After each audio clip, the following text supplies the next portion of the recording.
Hello humans, time for another cold read. Now, for those who don't know what a cold read is, it could be brutal, where I say out loud everything I believe a VC or an angel investor might think, but never tell you. Sounds a bit boring, but really flipping helpful. Hey, what do you think? Can I make an intro?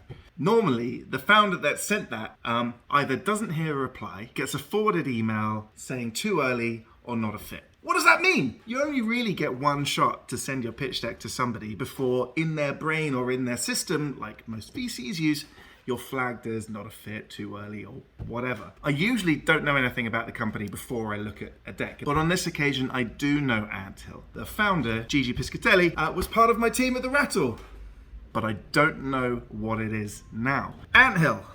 Looks like a credit card is the first thing I see. So is this some kind of bank? I see a dollar out. Okay, it's crypto. Caveat, I am not going to react like a crypto investor. I was drawn straight to the credit card thing. So immediately my brain is going Challenger Bank with a crypto card. Anthill, Web3 collaboration platform, marketplace, and co-working shared studios space for creators. Sounds like the Rattle. Amazingly, the first page is so important because what it does is it invokes pattern recognition. It recalls people's past experiences of other pitch decks, and if you don't set the tone correctly, you now have a job throughout the rest of your pitch deck of undoing their preconception. So the first page needs to be very neutral and as specific as possible. My brain's immediately going, this sounds like 5 companies. If I had loads of pitch decks to review, my reaction, nah, not right now, I'll look at this one later. As harsh as it sounds, I probably wouldn't even reply to the email. Okay, what I would probably do next is I'll skip through word count, slide count. I can already see lots of words. I mean, that's not always a bad thing, but generally I want to ask for a more detailed deck after. There's an appendix, I'm not going to bother reading that. This deck feels like work to me. If I'm an analyst, I'd read it through because it's my job. But if I was a partner or an angel investor, I'd go, too much work. I wouldn't read it. But Gigi's a great guy, so let's carry on. I have a specific set of experiences in this domain. I have some pre-knowledge here. Lots of people have been incredibly successful in music. And so many of them have the reaction when somebody says something like this, well, you're just not good enough then. This sounds like a disgruntled artist. It is an absolute sad, true fact.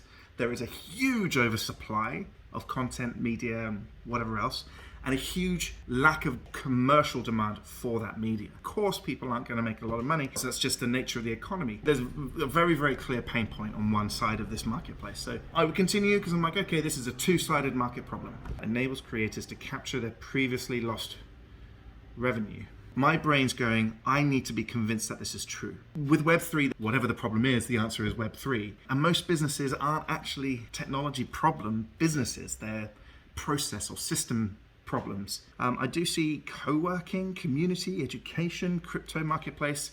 Sounds like a company trying to do all things all at once. How it works, what is it? I don't understand the product. Stable cryptocurrency, dollar ant. Now, in the crypto market very recently, the term stable has been proven to be very unstable. So from a timing point of view, I put it down for that reason. But I haven't been introduced to the invention or the product. I've just been told there's a problem that artists have. Web3, universal contribution income. The more crypto is needed by the community, the more crypto is minted. I mean, that's a classic utility token type thing. Okay, sadly, because I fucking love Gigi, this pitch deck, I would imagine most VCs and angels would put this down right now. Because their preconceptions of, is this a credit card? Is this a co-working space? A membership? Is this a behavior? Is this a technology? My trust is so low in pitch decks that present themselves that way, that unless within the first few slides I'm like, boom, we've used Web3 to make this, and it works like this, I'm just not interested. Competitive landscape, cardinal sin in all pitch decks. Listing a whole bunch of features with you've got a tick and then your competitors only have 1 or 2. It really turns investors off because what it basically says is you don't know them well enough to know why they're not doing it. I want to see where you position yourself in the market, not the features you have, because no one gives a shit. Oh, wait a minute, I've just seen EDU down there. Is this a college? Fans, I see fans are in here too. Like, why are fans in here? Like, I don't understand the product. Sorry, Gigi. I know what you're trying to do, because it's fucking great. And hands down, if anybody has a chance to visit Anthill, please do it. It's excellent. But this pitch deck isn't. Sorry.